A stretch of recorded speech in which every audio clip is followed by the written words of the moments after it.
World കപ്പിൽ ഒരു കൊടുങ്കാറ്റായിട്ടായിരിക്കും വരാൻ പോകുന്നത്. എല്ലാ വമ്പൻ ടീമിനും ഭീഷണിയായിരിക്കും. എർലിംഗ് ഹാലൻഡിനെ കുറിച്ച് ഒരു എക്സ്ക്ലൂസീവ് വീഡിയോ ചെയ്തില്ല എങ്കിൽ അത് ശരിയല്ല. കാര്യം വേറൊന്നുമല്ല, ഫിഫ വേൾഡ് കപ്പ് 2026 തുടങ്ങിയ അന്ന് തൊട്ട് എല്ലാരും 4 സൈഡിൽ കൂടെ Portugal, Argentina, Brazil, Neymar, Messi, Ronaldo എന്നൊക്കെ പറഞ്ഞു ഞാനും ചെയ്തു. എന്നാൽ പരാമർശിക്കാതെ ഒരു പേരാണ് എർലിംഗ് ഹാലൻഡ്.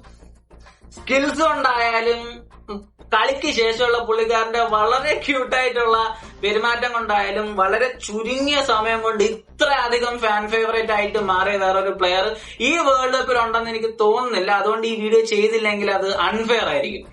പിന്നെ നോർവേ ആൻഡ് ഹോളണ്ട് നിർഭാഗ്യവശാൽ ഇന്നത്തെ കളി തോറ്റ് പുറത്തായി. പക്ഷെ എനിക്ക് വിഷമത്തിന് മുകളിൽ എനിക്കുള്ളത് വലിയ തോതിലുള്ള ഒരു എക്സൈറ്റ്മെന്റ് ആണ്. കാര്യം നോർവേ പിന്നെ ഹോളണ്ടും ഈ വേൾഡ് കപ്പിൽ ഇങ്ങനെയാണ് കളിച്ചത് എങ്കിൽ അടുത്ത വേൾഡ് കപ്പിൽ ഒരു കൊടുങ്കാറ്റായിട്ടായിരിക്കും വരാൻ പോകുന്നത്. എല്ലാ വമ്പൻ ടീമിനും ഭീഷണിയായിരിക്കും. ഇതാണ് എന്റെ അഭിപ്രായം. നിങ്ങളുടെ അഭിപ്രായം നിങ്ങൾ തീർച്ചയായിട്ടും കമന്റിൽ അറിയിക്കുക.